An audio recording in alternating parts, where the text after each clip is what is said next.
Hello അസ്സാം വലൈക്കും. അങ്ങനെ അതാ ടോയ്ലറ്റിലൊക്കെ പോയി കഴിഞ്ഞ് ഓരോ ചായ കുടിക്കണം കേട്ടോ. പേരറിയണ കടികളുണ്ട്, പേരറിയാത്ത കടികളുണ്ട്. നല്ലൊരു ചായക്കട, ബേക്കറിയും ചായക്കടയും പാടെ കൂടിയതാണ് കേട്ടോ.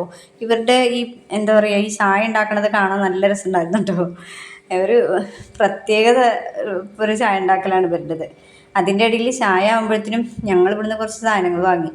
മനുവിന് ഈ കുപ്പിയിലുള്ള ജ്യൂസാണ് ഇഷ്ടം, എനിക്കാണെങ്കിൽ ഐസ്ക്രീമും. എന്തായാലും ഞാനൊരു ഐസ്ക്രീമും മനു ഇങ്ങനത്തെ കുപ്പിയിലുള്ള ജ്യൂസും വാങ്ങി.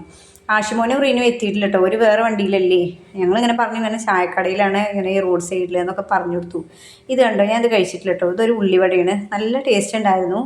പിന്നെ ഇവരുടെ ചായ ഉണ്ടാക്കലുണ്ടില്ലേ, ആ 3 ടിന്നും തിളച്ചുകൊണ്ടിരിക്കണം. അതിൽ വെള്ളവും ഒന്നിൽ കാപ്പിയും ഒന്നിൽ പാലും. എന്തായാലും അടച്ച് നല്ല വൃത്തിയുണ്ട് കേട്ടോ. ഉഷാറിങ്ങിയിരുന്നില്ല, വണ്ടിയിൽ തന്നെ ആയിരുന്നു കേട്ടോ. അങ്ങനെ ഉഷിനുള്ളതും കൂടി വാങ്ങി. അങ്ങനെ വണ്ടിയിൽ നിന്നാണ് ഞാൻ പിന്നെ ഐസ്ക്രീം കഴിക്കണത്. ഇനി നമ്മൾ നേരെ പോണത് എങ്ങനെയാണെന്ന് വെച്ചാൽ മൈസൂരാണ്. അപ്പോൾ ടോൾ റോഡ് ഉണ്ട്. ഇത് സമാധാനം, ഇതോടെ ടോൾ അവസാനിച്ചല്ലോ എന്ന് ഉണ്ടായിരുന്നു. അങ്ങനെതാ എന്താ ട്രാഫിക്കില്ലേ. മൈസൂർ 7 കിലോമീറ്റർ കണ്ടല്ലോ. അങ്ങനെ അങ്ങനെ ഓടിക്കൊണ്ടിരിക്കുകയാണ്. പറഞ്ഞ സമയത്ത് തന്നെ മൈസൂർ എത്തിയിട്ടോ. അവർക്കൊക്കെ എന്ത് 7 കിലോമീറ്റർ നിസ്സാരമില്ലേ. അതാ മൈസൂർ എത്തിയതിൻ്റെ അടയാളമാണ് ആ മിനാരം കാണുന്നത്. ഭംഗിയുണ്ടല്ലേ. ഇനിയിപ്പോൾ വണ്ടി ഒന്ന് ഒതുക്കണം, അതിനുള്ള തത്രപ്പാടിലാണ്. അപ്പോൾ അടുത്ത വീഡിയോ കാണാം കേട്ടോ, മൈസൂർ പാലസ്. ഓക്കെ.